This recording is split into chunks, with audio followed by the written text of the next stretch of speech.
Hello বন্ধুরা, সবাই কেমন আছো? আশা করছি সবাই খুব ভালো আছো।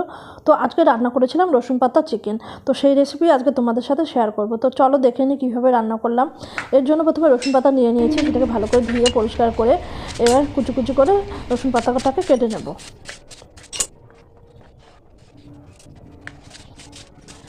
এবার এই কুচি করা রসুন পাতাগুলো একটা মিক্সিং জারের মধ্যে নেব, নিয়ে এটাকে পেস্ট করে নেব।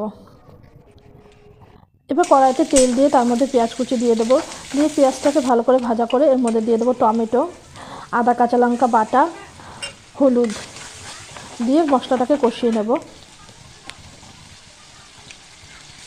তারপর এর মধ্যে দিয়ে দেবো রসুন পাতা বাটা, দিয়ে মশলাটাকে আরেকটু ভালো করে কষিয়ে নেব। এদিকে আমি টক দই দিয়ে চিকেন ম্যারিনেট করে রেখেছি, তো এই ম্যারিনেট করা চিকেনটা এবার এর মধ্যে দিয়ে দেবো, দিয়ে আবার ভালো করে কষিয়ে নেব। হাফ কষা হলে এর মধ্যে দিয়ে দেবো স্বাদ মতো লবণ,